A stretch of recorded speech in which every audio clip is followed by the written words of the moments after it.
اہل سنت والجماعت کا معنی کیا ہے؟ اہل سنت نبی والے، والجماعت صحابہ والے۔ دین ہم نبی سے لیں گے، اس دین کی تشریح صحابہ کرام سے کریں گے۔ ختم فرقہ واریت۔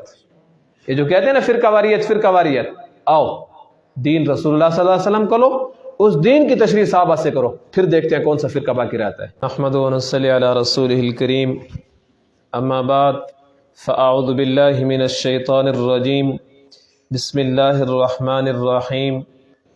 وقالوا كونوا هودا أو نصارى تهتدوا قل بل ملة إبراهيم حنيفا وما كان من المشركين قولوا آمنا بالله وما أنزل إلينا وما أنزل إلى إبراهيم وإسماعيل وإسحاق ويعقوب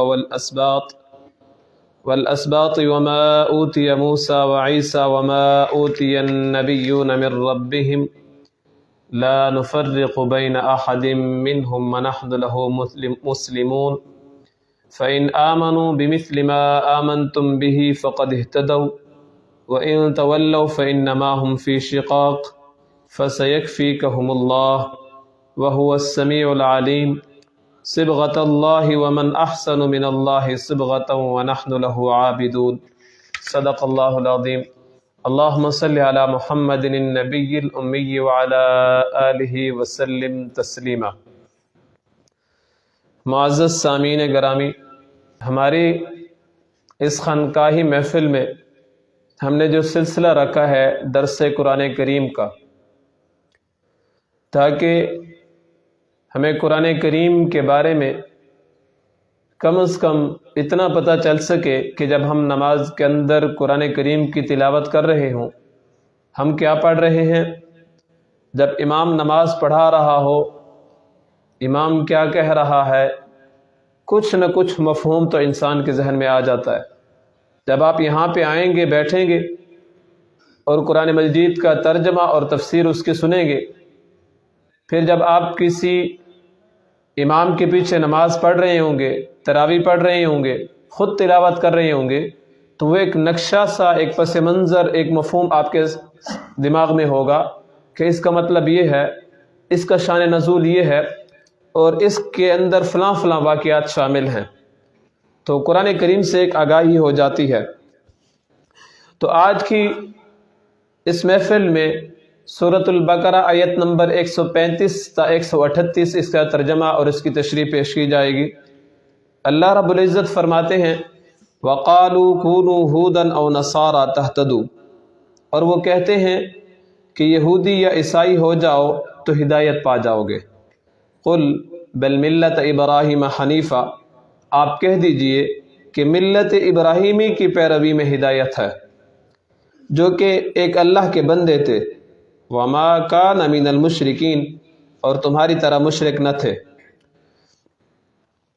قُولُوا آمَنَّا بِاللَّهِ، کہہ دیں کہ ہم اللہ پر ایمان رکھتے ہیں، وَمَا أُنزِلَ إِلَيْنَا، اور اس کتاب پر جو ہماری طرف نازل ہوئی، وَمَا أُنزِلَ إِلَىٰ إِبْرَاهِيمَ وَإِسْمَاعِيلَ وَإِسْحَاقَ وَيَعْقُوبَ وَالْأَسْبَاطِ، اور ان تعلیمات پر جو ابراہیم علیہ السلام، اسماعیل علیہ السلام، اسحاق علیہ السلام اور یعقوب علیہ السلام، والاسباط، اور ان کی اولاد پر نازل ہوئی تھی۔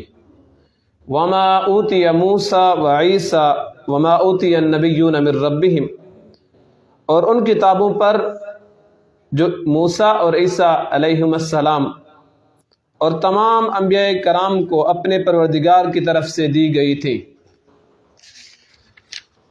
لا نفرق بین احد منہم، ہم ان میں سے کسی کے درمیان کچھ تفریق نہیں کرتے، وَنَحْنُ لَهُ مُسْلِمُونَ، اور ہم تو اسی کے فرما بردار ہیں۔ فَإِنْ آمَنُوا بِمِثْلِ مَا آمَنْتُمْ بِهِ فَقَدْ اهْتَدَوْا، بس اگر یہ لوگ اسی طرح ایمان لے آئے جس طرح آپ لوگ اس کتاب پر ایمان لائے ہیں، تو یقیناً انہوں نے ہدایت پائی۔ وَإِنْ تَوَلَّوْا فَإِنَّمَا هُمْ فِي شِقَاقٍ، اور اگر انہوں نے منہ موڑ لیا تو پھر یہ ان کے بے جا ضد ہے۔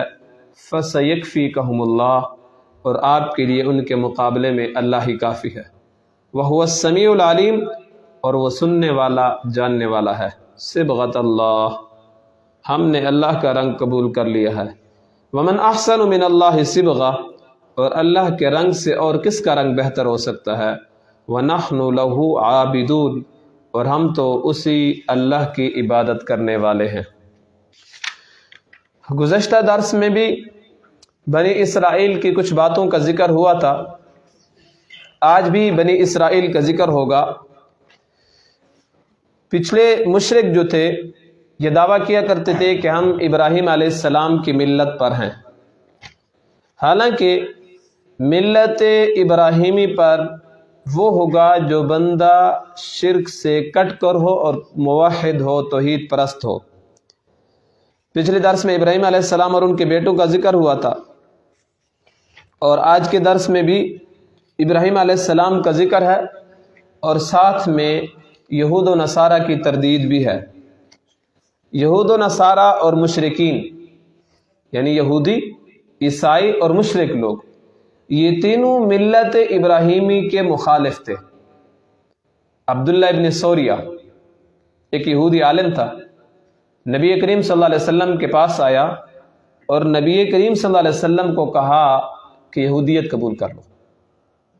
دیکھیں اغیار کی محنت، دیکھیں آج بھی محنتیں ہو رہی ہیں، ہم یہاں پہ بیٹھے ہمیں پتہ نہیں چلتا، اغیار کی محنتیں ہو رہی ہیں۔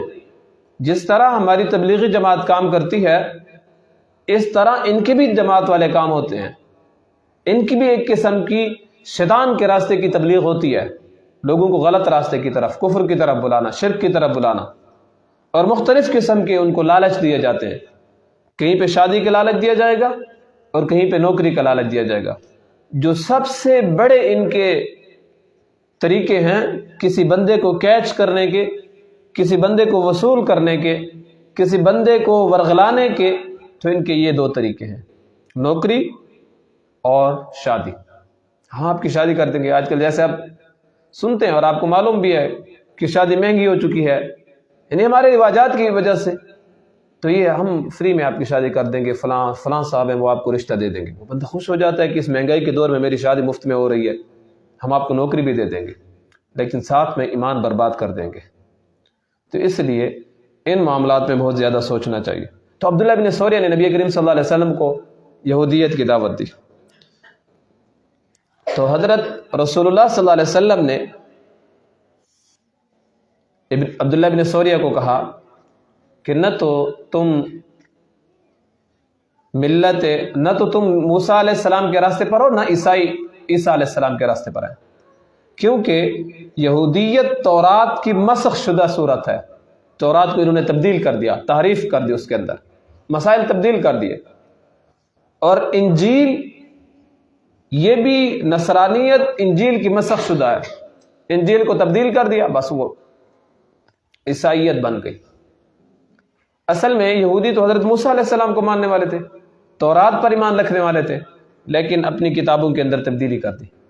عیسائی حضرت عیسیٰ علیہ السلام کو ماننے والے، انجیل پر ایمان رکھنے والے تھے، لیکن اپنی کتاب کو تبدیل کر دیا۔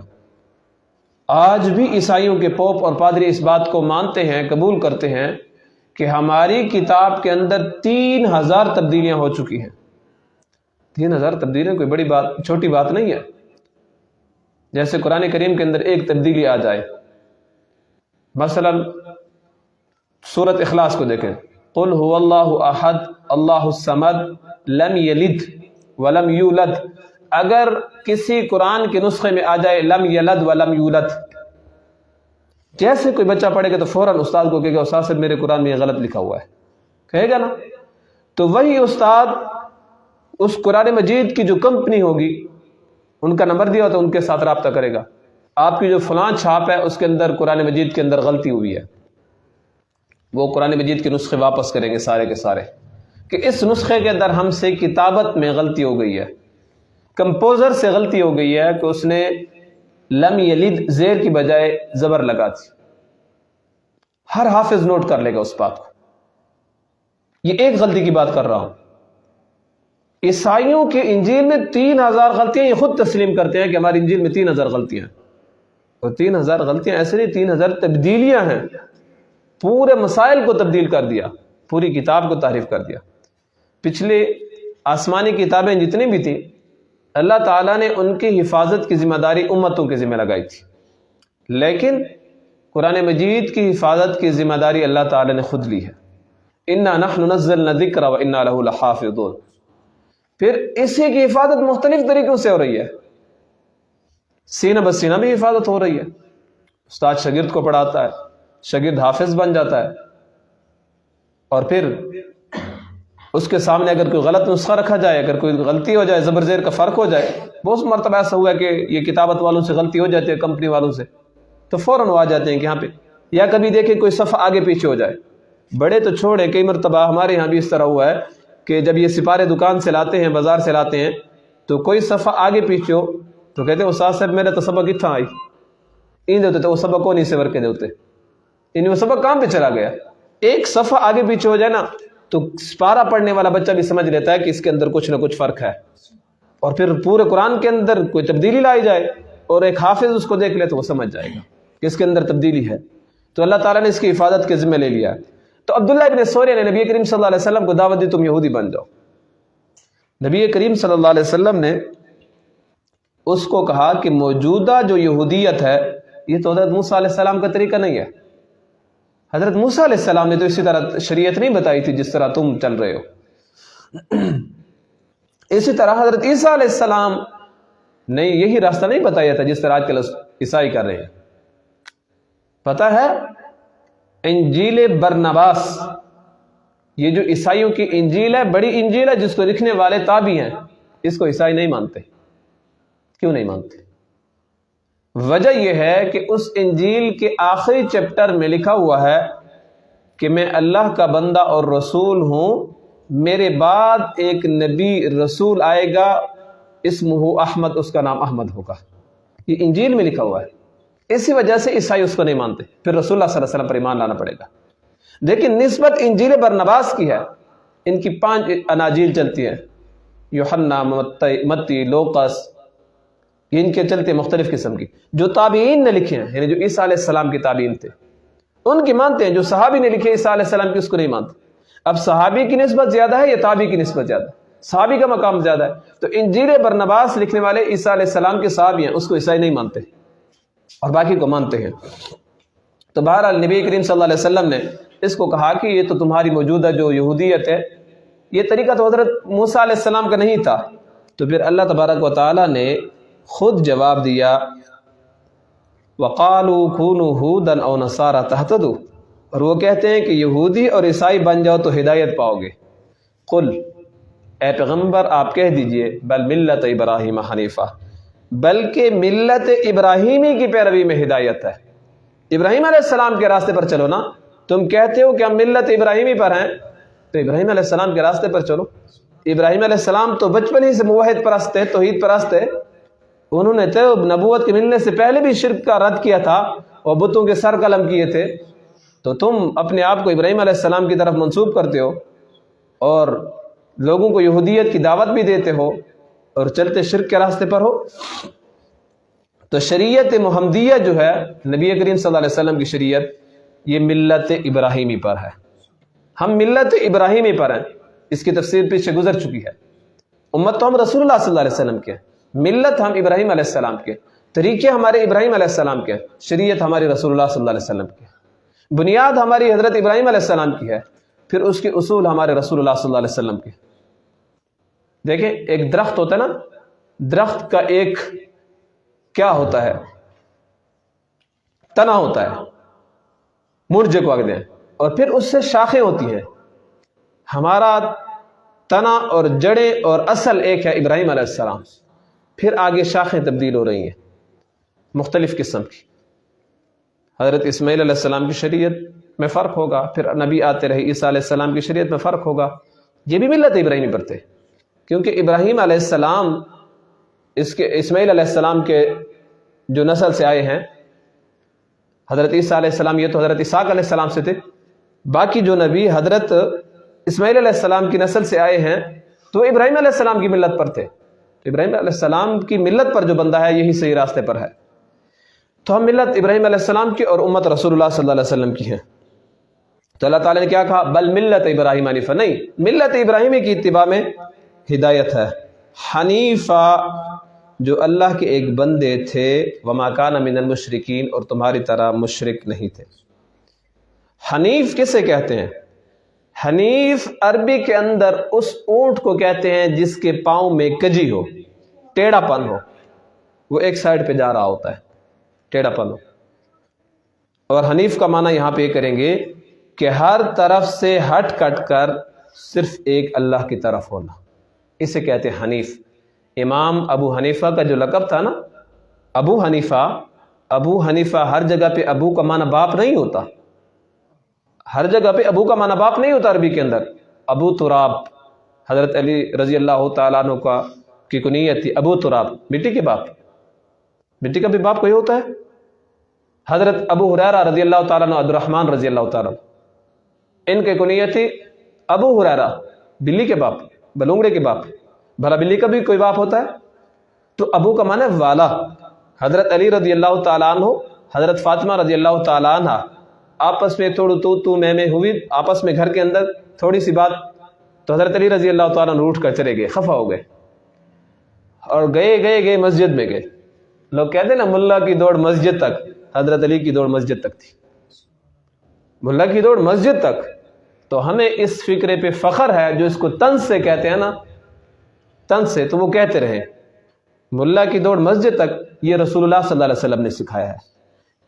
فضائل اعمال اٹھا کر، میں اس کتاب کا حوالہ دیتا ہوں جو ہر بندے کی پہنچ تک ہو۔ فضائل اعمال اٹھا کر دیکھیں، رسول اللہ صلی اللہ علیہ وسلم کے صحابہ کرام، نبی کریم صلی اللہ علیہ وسلم کی تعلیمات کے مطابق نمک کی ضرورت ہوتی، تسمے کی ضرورت ہوتی، تو مسجد جاتے 2 رکعت نفل پڑھ کر اللہ سے مانگتے، اللہ سے مانگا جاتا ہے نا۔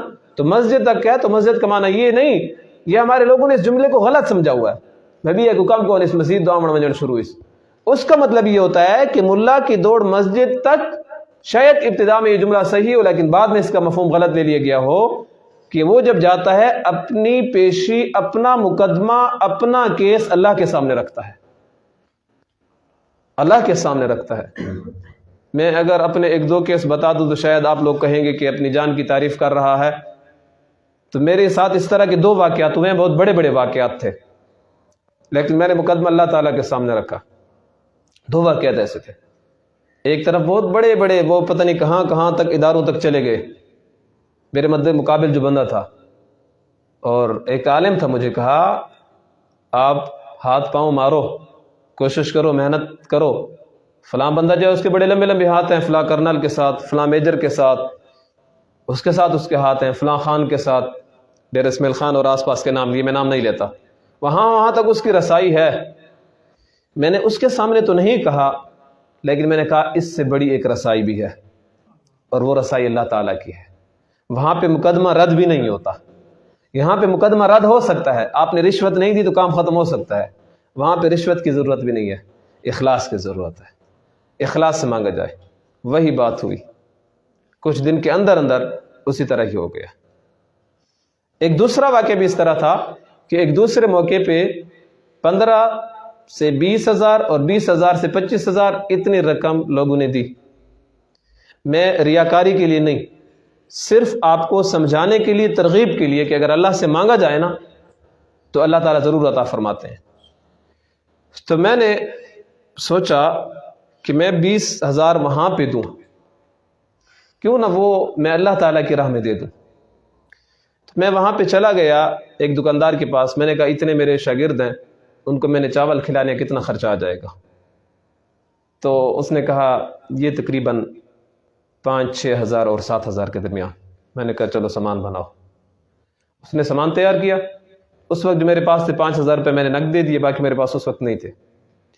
میں نے گھر کے اندر چاول تیار کیے، کچھ شاگردوں کو میں نے گھر میں بھیج دیا، وہاں پہ تم کام کرتے رہو، جب تیار ہو جائیں تو یہاں پہ ایک بندہ آ جائے، جب تیار ہو گیا سارے شاگردوں کو آ جاؤ وہاں پہ کھاؤ۔ وہاں پہ جن بندوں نے 20-20 ہزار لگائے تھے ان کا وہاں پہ کام نہیں ہوا، میرا کام وہاں پہ ہو گیا۔ یہ اللہ تعالیٰ کے سامنے مقدمہ رکھنا تھا۔ تو جب بندہ اپنا مقدمہ اللہ کے سامنے رکھ دے تو پھر اللہ تعالیٰ اس کو رد نہیں کرتے، اللہ تعالیٰ کبھی بھی اس کو رد نہیں کرتے۔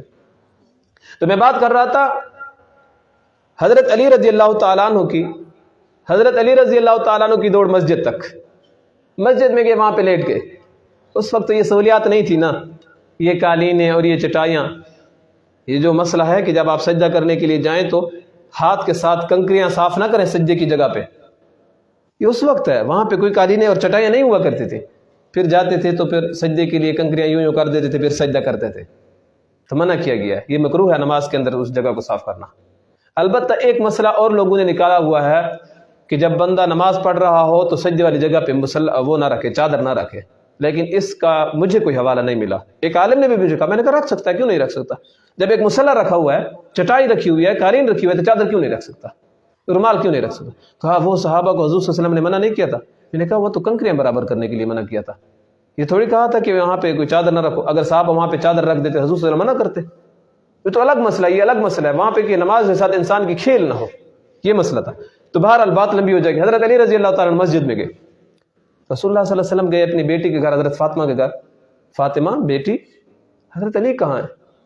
کہا بابا جان تھوڑی سی آپس میں تو میں ہو گئی. حضرت علی رضی اللہ تعالیٰ عنہ روٹھ کر چلے گئے. کہاں پہ جاتے؟ رسول اللہ صلی اللہ علیہ وسلم کو بھی پتا تھا کہاں پہ جائیں گے. گئے مسجد میں، حضرت علی رضی اللہ تعالیٰ عنہ لیٹے ہوئے ہیں، ساری کمر کے ساتھ مٹی لگی ہوئی ہے، مٹی پہ لیٹے ہوئے تھے نا. تو رسول اللہ صلی اللہ علیہ وسلم نے فرمایا تم یا ابا تراب، اٹھو مٹی والو. مٹی والو، ابو تراب کو معنی یہ نہیں کہ مٹی کے باپ، اٹھ جاؤ مٹی والو. یعنی مٹی کے ساتھ حضرت علی رضی اللہ تعالیٰ کو سارا وجود لوٹ پوٹ اٹھتا مٹی میں شامل میں. تو حضرت علی رضی اللہ تعالیٰ اٹھے. بہرحال یہ الگ بات ہے، تفصیلی واقعہ ہے. تو میں جو بات کر رہا تھا، ابو تراب کا معنی مٹی کا باپ نہیں ہے. ابو ہریرہ حضرت عبد الرحمن رضی اللہ تعالیٰ، ان کا نام عبد الرحمن تھا. ان کو بلیاں پالنے کا شوق تھا. ایک مرتبہ رسول اللہ صلی اللہ علیہ وسلم کے پاس آئے تو یہاں پہ بلی کا ایک بچہ بلونگڑا ہریرہ وہ رکھا ہوا تھا. رسول اللہ صلی اللہ علیہ وسلم نے فرمایا ابا ہریرہ، او بلی والے. رسول اللہ صلی اللہ علیہ وسلم صحابہ کرام کے ساتھ گپ شپ کیا کرتے تھے، دل لگی کیا کرتے تھے.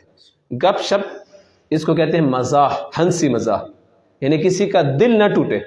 اور ایک ہے مذاق، تمسخر، کسی پر ایسی گپ لگانا کہ اس کا دل ٹوٹ جائے. واہ یار یہ گپ مارے سے دل نہیں جو بندہ ادھر لا بیچا، یعنی اس طرح گپ نہ کی جائے، ہنسی مزاح ہونا چاہیے. تو اب ابو ہریرہ بلی والے، حضرت ابو ہریرہ. یہاں سے ایک اور مسئلہ بھی نکل آیا. اگر کوئی بندہ کوئی چیز پالنا چاہے، کوئی جانور، کوئی پرندہ وغیرہ، تو پال سکتا ہے بشرطے کہ اس کی خوراک اور پانی وغیرہ کا خیال رکھے. پرندے اور جانور وغیرہ پالے جا سکتے ہیں.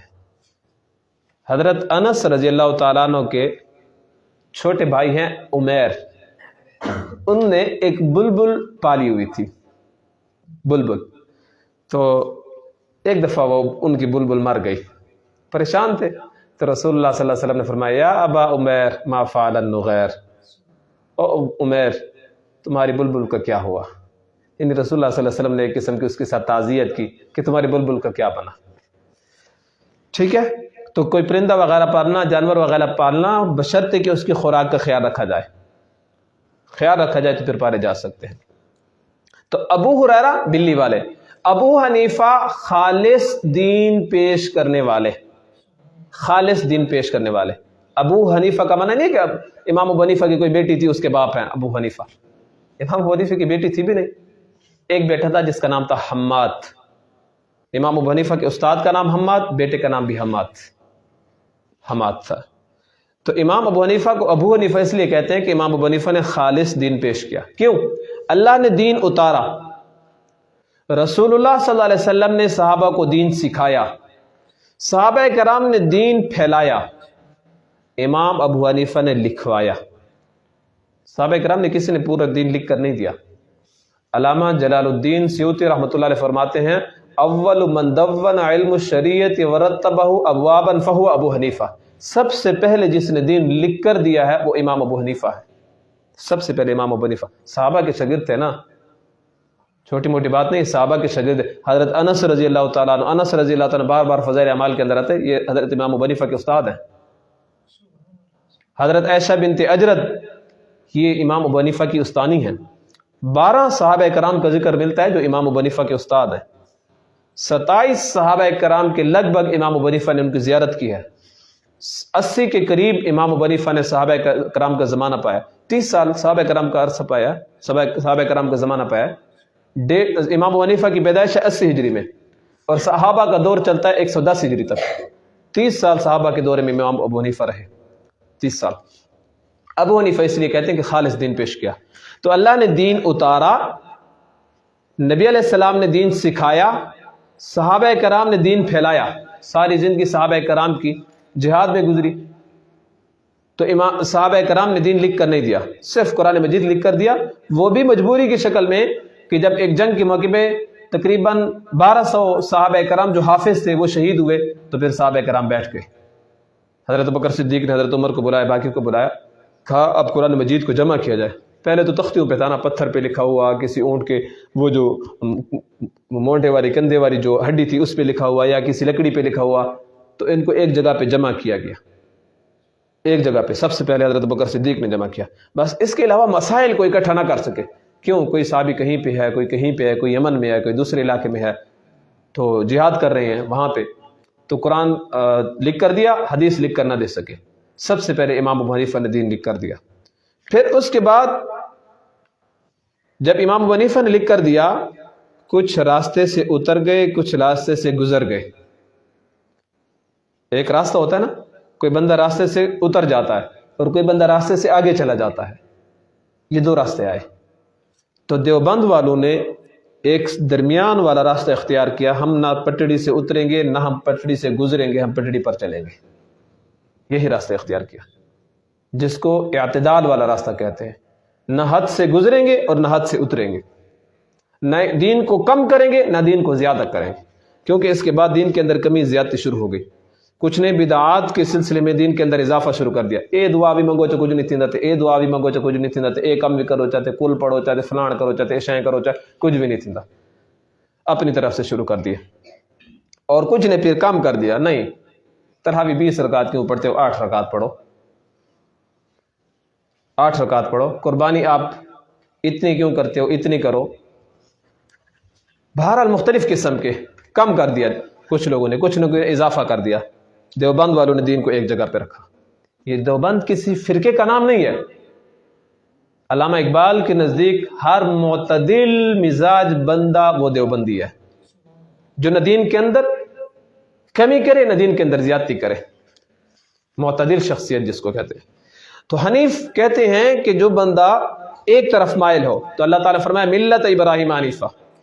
پھر اس حنیف کی کئی تشریح کی گئی ہے کہ جو اللہ تعالیٰ کی وحدانیت کا قائل ہو، جو حج کرتا ہو، جو نماز پڑھتے وقت اپنا رخ قبلے کی طرف کرتا ہو، جو اللہ تعالیٰ نے جن عورتوں سے نکاح حرام قرار دیا ان سے بچتا ہو، یہ حنیف ہے۔ ہم اپنی نسبت امام ابو حنیفہ کی طرف کرتے ہیں تو ہم کہتے ہیں حنفی، تو لوگ کہتے ہیں حنفی کیوں کہتے ہو، محمدی کو ہونا، تو محمدی نہیں ہو، حنفی ہو۔ ہم کہتے ہیں ہماری نسبت امام ابو حنیفہ سے یہ بڑی چھوٹی نسبت ہے، چھوٹی نسبت ہے امام ابو حنیفہ سے۔ کیوں؟ اللہ کے نبی نے دین دیا، صحابہ نے اس دین کو پھیلایا، امام ابو حنیفہ نے لکھوایا، تو اس لیے ہم پہلے چھوٹی نسبت دیوبندی، حنفی، اہل سنت والجماعت اور محمدی۔ جیسے کسی بندے سے کو کہاں کے ہو، ڈیر اسماعیل خان کا، موسوی کا۔ ڈیر اسماعیل خان کیوں کہتے ہو؟ نہیں درابند کا، موسوی کا۔ ڈائریکٹ کہو نا کہ میں پاکستانی ہوں۔ نہیں چھوٹی نسبت بتائیں گے، تعارف کے لیے چھوٹی نسبت بتائیں گے کہ میں درابند کلاں کا ہوں۔ جب یہاں پہ مجھ سے بندہ پوچھے گا کہاں کے ہو، آس پاس کے علاقے میں اسے کہوں گا درابند کلاں کا۔ جب دوسرے ضلع میں جاؤں گا تو میں اسے کہوں گا ڈیر اسماعیل خان کا۔ جب صوبے میں جاؤں گا تو میں اسے کہوں گا KPK۔ جب میں ملک کراس کر کے دوسرے ملک جاؤں گا تو میں اسے کہوں گا پاکستان کا۔ جب میرا تعارف یہاں پہ ہوگا تو میں کہوں گا دیوبندی۔ پھر اماموں کے نزدیک تعارف ہوگا تو حنفی۔ پھر اگر آگے سے چل کر تعارف ہوگا، موسوی ہو، عیسوی ہو، محمدی ہو، محمدی۔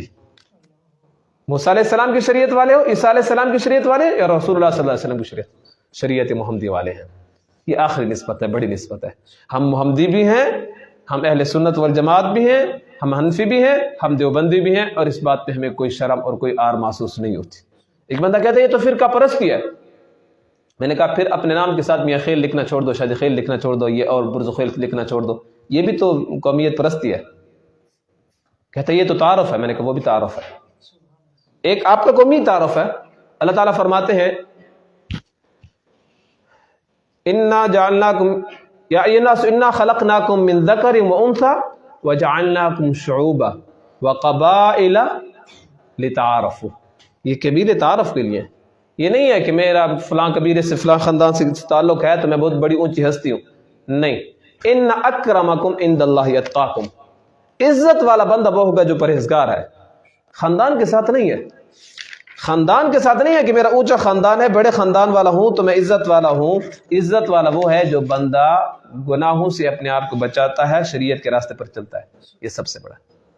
سادہ الفاظ میں کہوں, جو بندہ مسنون اعمال کا پابند ہے اور اپنے آپ کو گناہوں سے بچاتا ہے, شریعت کے خلاف نہیں چلتا, سب سے بڑا بزرگ ہے. بزرگ کی یہی نشانی ہے. جو بندہ مسنون اعمال کی پابندی کرتا ہے, فرائض کی بھی پابندی کرتا ہے, یہ بندہ بزرگ ہے. اور اگر بزرگی ہو وہ والی جو سوشل میڈیا پہ ہوتی ہے کہ نماز یہاں بیٹھ کر خانہ کعبہ میں پڑھیں گے اور پھر آپ کو کہوں گے آپ کا کام اتنے منٹ میں ہو جائے گا, آپ کا کام اتنے منٹ میں ہو جائے گا, تو یہ بزرگی نہیں ہے, یہ شیطانی چکر ہوتے ہیں. جس بندے کی اپنی نماز نہیں ہے وہ ہمارے کام کیسے کرے گا؟ پھر سیدھی شیطان نال یاری لاؤ نا, شیطان بھی کام کر دے سی. شیطان بھی تو کام کرتا ہے نا, شیطان بھی انسان کے مزاج کے مطابق بعض کام کرتا ہے. انسان نماز روزہ یہ چیزیں چھوڑ دے تو انسان کے شیطان بھی کام کرتا ہے, شیطان غلام بن جاتا ہے. انسان راست سے ہٹ جائے تو پھر شیطان اس کے کام کرتا ہے. تو جس بندے کی نماز روزہ نہیں ہے, شریعت کے خلاف اس کی زندگی ہے, وہ کوئی بزرگ نہیں ہے.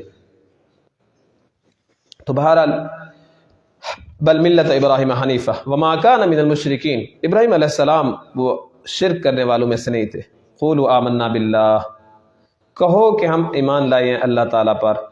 وما انزل الینا, اور جو ہماری طرف نازل کیا گیا ہے, کیا؟ قرآن مجید.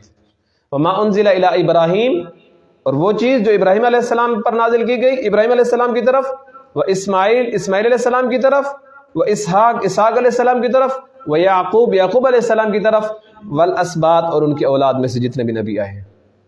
یہ تقریباً اسحاق علیہ السلام کی اولاد میں سے 4000 انبیاء کرام علیہ السلام آئے ہیں بنی اسرائیل میں. وما اوتی موسیٰ و عیسیٰ, اور ان کتابوں پر بھی جو موسیٰ علیہ السلام اور عیسیٰ علیہ السلام کو دی گئی تھی. 4 آسمانی کتابیں ہیں نا, تورات, زبور, انجیل اور قرآن. 100 صحیفے تھے, یہ 104 کتابیں بنتی ہیں. یہ جو موجودہ انجیل ہے غالباً اس کے اندر بھی 39 صحیفے ہیں, 39 صحیفے. وما اوتی النبیون من ربہم, اور تمام انبیاء کو اپنے پروردگار کی طرف سے جو ملا ہم ان پر بھی ایمان لاتے ہیں. لا نفرق بین احد منہم, ایمان لانے میں ہم کسی میں تفریق نہیں کرتے کہ موسیٰ علیہ السلام پر ایمان نہیں لاتے, رسول اللہ صلی اللہ علیہ وسلم پر لاتے, نہیں. تمام نبیوں پر ہمارا ایمان ہوگا, کسی ایک نبی کا انکار نہیں کریں گے. ایک نبی کا انکار کرنے سے تمام نبیوں کا انکار لازم آتا ہے. اگر کوئی مسلمان کہتا ہے نا کہ میں محمد رسول اللہ کا نبی مانتا ہوں, آخری نبی مانتا ہوں, لیکن عیسیٰ علیہ السلام کو نہیں مانتا, سب سے بڑا کافر ہے یہ بندہ. ایک بندہ کہتا ہے محمد رسول اللہ کو مانتا ہوں, موسیٰ علیہ السلام کو نہیں مانتا, عیسیٰ علیہ السلام کو مانتا ہوں, باقی نبی کو, سب سے بڑا کافر ہے یہ بندہ, کوئی مان چمان نہیں ہے. اور ایک بندہ کہتا ہے موسیٰ علیہ السلام کو مانتا ہوں, رسول اللہ صلی اللہ علیہ وسلم کو نہیں مانتا, یہودی, کافر ہے. ایک بندہ کہتا ہے عیسیٰ علیہ السلام کو مانتا ہوں, موسیٰ علیہ السلام کو نہیں مانتا, رسول اللہ صلی اللہ علیہ وسلم کو نہیں مانتا, عیسائی, کافر ہے. ایک عیسائی نے حضرت عطا اللہ شاہ بخاری رحمۃ اللہ علیہ سے سوال کیا تھا نا, اور بڑا گہرا سوال کیا تھا. کہا بتاؤ, ایک بندہ سویا ہوا ہے اور ایک بندہ جاگ رہا ہے, اور تم نے سفر کرنا ہے اور تم نے راستہ پوچھنا ہے, تو راستہ کس سے پوچھو گے؟ اصل کوئی ہوا تھا کہ جرا جاگ دے بیٹھوں کو پوچھا نا, اور ایسے سے نیندرا لے کے کیوں جگہ نے, یہ اس کا بہت گہرا سوال تھا. تو حضرت عطا اللہ شاہ بخاری رحمۃ اللہ علیہ نے کہا جو بیٹھا ہوا ہے وہ بھی اسی سونے والے کے راستے کے انتظار میں ہے کہ یہ اٹھے گا اور اس سے میں راستہ پوچھوں گا. اس کا اشارہ تھا کہ رسول اللہ صلی اللہ علیہ وسلم سوئے ہوئے ہیں, وفات پا گئے ہیں, عیسیٰ علیہ السلام زندہ ہیں آسمانوں پہ. اب عیسیٰ علیہ السلام کی شریعت پہ چلا جائے یا رسول اللہ صلی اللہ علیہ وسلم کی شریعت پہ چلا جائے. تو حضرت عطا اللہ شاہ بخاری نے کہا عیسیٰ علیہ السلام بھی آئیں گے تو وہ بھی حضرت رسول اللہ صلی اللہ علیہ وسلم کی شریعت پہ چلیں گے, تو محمد رسول اللہ کی شریعت پہ چلنا ہے.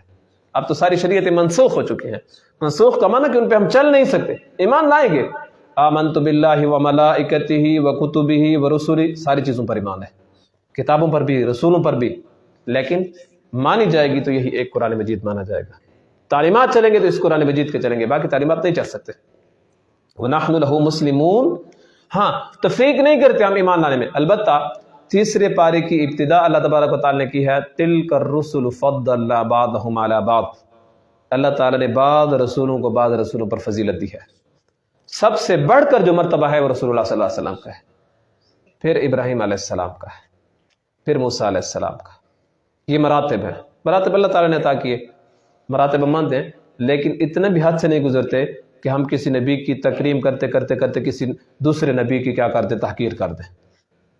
رسول اللہ صلی اللہ علیہ وسلم نے فرمایا اس طرح بھی تم میری محبت میں نہ آ جانا کہ تم میری محبت میں کیا ہو جاؤ، لغویات میں شامل ہو جاؤ، اتنی محبت آ جائے تمہارے اندر کہ مجھے خدا کا درجہ دے دو۔ رسول اللہ صلی اللہ علیہ وسلم نے اس چیز سے منع کیا، اور پھر کہا کہ میری قبر کو عبادت گاہ مت بنانا۔ آج بھی رسول اللہ صلی اللہ علیہ وسلم کی قبر موجود ہے، ہزاروں کا مجمع صبح ہر نماز کے بعد رسول اللہ صلی اللہ علیہ وسلم کی قبر کی زیارت کے لیے جاتا ہے، لیکن وہاں پہ رسول اللہ صلی اللہ علیہ وسلم کی قبر کے اوپر کوئی شرک، یہ ممکن ہی نہیں ہے کہ وہاں پہ شرک ہو جائے۔ اگر کوئی وہاں پہ کرتا ہے تو اس کو فوراً گرفتار کیا جاتا ہے۔ ہمارے سامنے ایک بندہ تھا، وہ جب روزہ رسول پہ آیا تو اس نے اپنی لاٹھی پکڑی ہوئی تھی، سوٹی بیرا گئی، اس نے یوں اٹھائی اور رسول اللہ صلی اللہ علیہ وسلم کی جالی مبارک کی طرف کی، اگرچہ اس کی محبت تھی کہ وہ اپنی لاٹھی اس کے ساتھ جالیوں کے ساتھ لگانا چاہتا تھا کہ پھر اس کو چوموں گا، لیکن وہاں پہ جو شرط پولیس والا کھڑا ہوتا اس نے کہا یا اللہ حاج چلو، یہ چیز منع ہے یہاں پہ۔ بعض وہاں پہ جاتے ہیں تو مصطفیٰ جان رحمت پہ لاکھوں سلام شروع ہو جاتے ہیں۔ اللہ تعالیٰ فرماتے ہیں یا ایھا الذین آمنوا لا ترفعوا اصواتکم فوق صوت النبی، رسول اللہ صلی اللہ علیہ وسلم کے سامنے اپنی آواز بلند مت کرو، ادب کے ساتھ جاؤ، احترام کے ساتھ جاؤ۔ وہاں پہ رسول اللہ صلی اللہ علیہ وسلم کے روزے پہ چاہے اللہ تعالیٰ ہم سب کو لے جائے، روزے رسول پہ جائیں تو احترام کے ساتھ، ادب کے ساتھ۔ ایسے بھی دیکھیں کہ ان کی آنکھوں سے آنسوں کی موتیاں وہ جاری ہوتی ہیں، لیکن ایک لفظ تک آپ نہیں سن سکتے، درود و سلام بھی کر رہے ہوتے ہیں رسول اللہ صلی اللہ علیہ وسلم کے سامنے اور دعائیں بھی مانگ رہے ہوتے ہیں، لیکن ایک لفظ تک نہیں سنیں گے۔ ادب کا مقام یہ ہوتا ہے، ادب کا مقام۔ تو بہرحال لا نفرق بین احد، تفریق ہم نہیں کرتے، محبت ہمیں ہے، موسیٰ علیہ السلام سے بھی محبت ہے، عیسیٰ علیہ السلام سے بھی محبت ہے، تمام انبیاء کرام علیہ السلام سے محبت ہے۔ وَنَحْنُ لَهُ مُسْلِمُونَ، اور ہم اسی کے فرما بردار ہیں اللہ تعالیٰ کے۔ فَإِنْ آمَنُوا بِمِثْلِ مَا آمَنْتُمْ بِهِ، اگر یہ لوگ اسی طرح ایمان لے آئیں جس طرح آپ لوگ ایمان لائے۔ کون لوگ؟ صحابہ کرام۔ فَإِنْ آمَنُوا، اگر یہودی عیسائی مشرک ایمان لے آئیں بِمِثْلِ مَا آمَنْتُمْ بِهِ، تمہارے ایمان کی طرح جس طرح تم ایمان لائے ہو، فَقَدِ اهْتَدَوْا، تو یہ ہدایت پا جائیں گے۔ تو اللہ تعالیٰ نے صحابہ کرام کے ایمان کو معیار بنایا ہے، ماڈل بنایا ہے، نمونہ بنایا ہے۔ جو بے وقوف لوگ کہتے ہیں کہ صحابہ کرام معیار حق نہیں ہیں، تو وہ اس قرآن کریم کی آیت کا مطالعہ کریں۔ فَإِنْ آمَنُوا، اگر ایمان لانا چاہتے ہو بِمِثْلِ مَا آمَنْتُمْ بِهِ، تو آپ لوگوں کی طرح ایمان لے آئے، جو لوگ ایمان لانا چاہتے ہیں صحابہ کرام کی طرح۔ قرآن مجید کے نزول کے وقت صحابہ کرام تھے ایمان والے، صحابہ کرام جیسا ایمان لایا جائے۔ تو صحابہ کرام معیار حق ہیں۔ نبی کریم صلی اللہ علیہ وسلم آگے آئے گا تیسرے پارے کے اندر، سورۃ آل عمران آیت نمبر 106 107 کے اندر، کہ یوم تبیض وجوہ و تسود وجوہ، کہ قیامت کے دن کچھ لوگوں کے چہرے سفید ہوں گے اور کچھ لوگوں کے چہرے کالے ہوں گے۔ تو صحابہ کرام نے کہا یا رسول اللہ، سفید چہرے والے کون ہوں گے، کالے چہرے والے کون ہوں گے؟ رسول اللہ صلی اللہ علیہ وسلم نے فرمایا کالے چہرے والے اہل البدعۃ والضلالہ، بدعتی لوگ ہوں گے، گمراہ لوگ ہوں گے۔ سفید چہرے والے اہل سنت والجماعہ، اہل سنت والجماعت ہوں گے۔ ہمارے ہاں چونکہ یہ سادہ ماحول ہے نا، تو اہل سنت والجماعت یہ سپہ صحابہ کی جماعت کو سمجھا جاتا ہے۔ اہل سنت والجماعت امام ابو حنیفہ، امام شافعی، امام مالک، امام احمد بن حنبل، یہ اہل سنت والجماعت ہے۔ اہل سنت والجماعت کا معنی کیا ہے؟ اہل سنت نبی والے، والجماعت صحابہ والے۔ دین ہم نبی سے لیں گے، اس دین کی تشریح صحابہ کرام سے کریں گے۔ ختم فرقہ واریت۔ یہ جو کہتے ہیں نا فرقہ واریت فرقہ واریت، آؤ دین رسول اللہ صلی اللہ علیہ وسلم کو لو، اس دین کی تشریح صحابہ سے کرو، پھر دیکھتے ہیں کون سا فرقہ باقی رہتا ہے۔ نبی کریم صلی اللہ علیہ وسلم نے جو فرمایا، عیسائیوں کے، یہودیوں کے 71 فرقے بنے، عیسائیوں کے 72 فرقے بنے، میری امت کے 73 فرقے بنیں گے۔ کلہم فی النار الا ملۃ واحدہ، سارے کے سارے جہنم میں جائیں گے، ایک فرقہ جنت میں جائے گا، ایک فرقہ جنت میں جائے گا۔ جو کہتا ہے میرا کسی فرقے سے تعلق نہیں ہے، تو حضرت مفتی ظریف علی خان نور اللہ مرقدہ، اللہ تعالیٰ کی قبر پہ کروڑوں رحمت نازل فرمائے، وہ فرمایا کرتے تھے کہ یہ شیطان کے فرقے والا ہے۔ جو کہتا ہے میرا کوئی فرقہ نہیں ہے، بس میں مسلمان ہوں، تو نبی علیہ السلام نے تو کہہ دیا کہ میری امت کے 73 فرقے بنیں گے، تو کہتا میرا کوئی فرقہ نہیں ہے، تو پھر تو شیطان کے فرقے والا ہے۔ تو 72 فرقے جہنم میں جائیں گے، ایک فرقہ جنت میں جائے گا۔ صحابہ کرام نے کہا من ہم یا رسول اللہ، وہ ایک فرقے والے کون ہوں گے؟ وہی جواب نبی علیہ السلام نے فرمایا ما انا علیہ و اصحابی، جس راستے پر میں اور میرے صحابہ ہیں، یہ ناجی فرقہ ہے، نجات پانے والا، جنت میں جانے والا ہے۔ اب جو بندہ نبی کا دین اور اس دین کی تشریح صحابہ کرام سے، یہ ناجی، کوئی فرق نہیں ہے وہ اپنے آپ کو بریلوی کہے، کوئی فرق نہیں ہے وہ اپنے آپ کو اہل حدیث کہے، کوئی فرق نہیں ہے وہ اپنے آپ کو دیوبندی کہے، اگر وہ دین رسول اللہ صلی اللہ علیہ وسلم سے لے رہا ہے اور اس دین کی تشریح اپنی طرف سے نہیں صحابی کی طرف سے کر رہا ہے، یہ ناجی فرقہ ہے۔ نام چاہے اسے کوئی بھی دیتے، لیکن اگر حدیث رسول اللہ صلی اللہ علیہ وسلم کی لے اور اس کی تشریح اپنی طرف سے کرے، یا کہ میں کو نانی میں پڑھایا آئی، تو پھر نانی کی تشریح نہیں مانی جائے گی، دادے کی تشریح نہیں مانی جائے گی، وہ صحابہ کرام کی تشریح مانی جائے گی۔ رسول اللہ صلی اللہ علیہ وسلم نے نماز کس طرح پڑھی ہے، حدیث، پھر صحابی پڑھ کے دکھائے گا اس طرح۔ مثلا داڑھی کے بارے میں حضرت عبداللہ بن عمر رضی اللہ تعالیٰ عنہ وہ کہتے تھے کہ نبی کریم صلی اللہ علیہ وسلم کی حدیث ہے نا، داڑھی بڑھاؤ اور مونچھیں کٹاؤ۔ حضرت عبداللہ بن عمر رضی اللہ تعالیٰ عنہ حج کے موقع پہ آتے اور یوں کرتے، یوں کر کے ہاتھ کے بعد یہاں سے داڑھی آتی یہاں سے کاٹ دیتے۔ بعض لوگ داڑھی کو بڑھاتے ہیں یہاں تک آ جاتے۔ اب یہ بندہ پیشاب کے لیے بیٹھے گا تو داڑھی پہ پیشاب کی چینٹیں نہیں جائیں گی، بے حرمتی نہیں ہوگی۔ یہودی بھی اس طرح کرتے ہیں، یہودی کہتے ہیں جیرے وال آندے پہنو نہ کو آوانڈو، جیرے بھی سمجھے ہو نا، جو بال آ رہے ہیں ان کو آنے دو۔ بجیری سے اللہ پیدا کی تھی وہ ہر چیز کے اندر اس طرح آ جاتا ہے، جو چیز اللہ نے پیدا کی ہم اس کو نہیں کاٹیں گے۔ سر کے بال بھی بہت کم کاٹتے ہیں، اور جی میں بکری دا یا بھیڑ دا بچہ جم دے تو بال نہیں ہوندے میں ندی میں بال ہونا، یہودیاں نے کرا دیکھو نا، داڑھی کی بھی اس طرح ہوگی جس یہودی کی داڑھی ہوگی، لمبی لمبی ہوگی، اور باقی بال بھی مشکل کے ساتھ۔ عیسائی بھی اس طرح کرتے ہیں، تقریباً نہیں کاٹتے۔ یہ جس کو کیا کہتے ہیں، ختنہ کہتے ہیں، ختنہ بھی نہیں کرتے۔ بھائی اللہ تعالیٰ نے پیدا کیا تھا، کیوں تکلیف دے دے اپنے آپ کو؟ یہ ان کا نظریہ اس طرح کا ہے۔ تو بہرحال وَنَحْنُ لَهُ مُسْلِمُونَ، ہم اللہ تعالیٰ کی فرما برداری کریں گے اور دین نبی کریم صلی اللہ علیہ وسلم کا اور اس کی تشریح صحابہ کرام سے۔ اللہ تعالیٰ فرماتے ہیں فَسَيَكْفِيكَهُمُ اللَّهُ، اے پیغمبر اگر یہ لوگ تم سے منہ موڑ لیں، ایمان نہ لائیں، تو پھر آپ کے لیے ان کے مقابلے میں اللہ ہی کافی ہے۔ وَهُوَ السَّمِيعُ الْعَلِيمُ، اور سننے والا جاننے والا ہے۔ صبغۃ اللہ، ہم نے اللہ کا رنگ قبول کر لیا، اللہ تعالیٰ کی طرف سے جو بات آئے گی۔ کہتے ہیں نا فلاں بندے کو فلاں کا رنگ چڑھ گیا ہے، اس کو تبلیغ والا رنگ چڑھ گیا ہے، اس کو مجاہدین والا رنگ کا چڑھ گیا ہے، اس کو علماء والا رنگ چڑھ گیا ہے۔ تو رنگ تو چڑھتا ہے نا جس محفل میں بندہ جاتا ہے، جس محفل۔ ابھی یہ کچھ عرصے پہلے کی بات ہے کہ یونیورسٹی کے اندر ایک طالب علم تھا، باریش تھا، اس کی داڑھی تھی بڑی، تو اس کو انعام ملا۔ جب انعام ملا تو اس یونیورسٹی کے اندر انہوں نے میوزک لگائی ہوئی تھی، گانے بج رہے تھے۔ تو وہ جب گیا نا تقریباً سٹیج تک گیا تو اس نے یوں کیا ہوا تھا، اپنے کانوں کے اندر انگلیاں ڈالی ہوئی تھی، اور نبی کریم صلی اللہ علیہ وسلم کی سنت ہے جب گانوں کی آواز آئے تو اپنے کان کو بند کر لو، مجھے گانوں کی آواز سنائی نہ تھی۔ اس پرفتن دور میں اس کی ویڈیو اتنی شیئر ہوئے، لوگوں نے اس کو داد دیا، یعنی کہ اس بندے نے ٹاپ کیا یونیورسٹی کو، ایوارڈ لے رہا ہے، انعام لے رہا ہے، اور وہاں پہ بھی اس نے اس چیز کا خیال کیا ہے کہ میرے کانوں تک گانوں کی آواز نہ آئے۔ تعلق اس کا تبلیغ سے تھا، تبلیغ کا رنگ چڑھ گیا ہے۔ ہر چیز کا رنگ چڑھتا ہے انسان پہ، جس میں آپ یہاں پہ آئے ہیں، آپ جب واپس جائیں گے تو کچھ نہ کچھ اثر آپ کے اوپر ہوگا۔ آپ نے قرآن مجید سن لیا، آپ نے ذکر کر لیا، دعا مانگ لی، دعا کر اللہ سے توبہ کر لی، تو جب جائیں گے تو آپ پر اثر ضرور ہوگا۔ صبغۃ اللہ، ہم نے اللہ کا رنگ قبول کر لیا۔ ومن احسن من اللہ صبغہ، اور اللہ کا رنگ، اس سے کون سا رنگ بہتر ہو سکتا ہے؟ وَنَحْنُ لَهُ عَابِدُونَ، اور ہم تو اس اللہ کی عبادت کرنے والے ہیں۔ اللہ تعالیٰ مجھے اور آپ کو حق راستے پر چلنے اور حق والے لوگوں کے ساتھ رہنے کی توفیق نصیب فرمائے۔ وآخر دعوانا ان الحمد للہ رب العالمین۔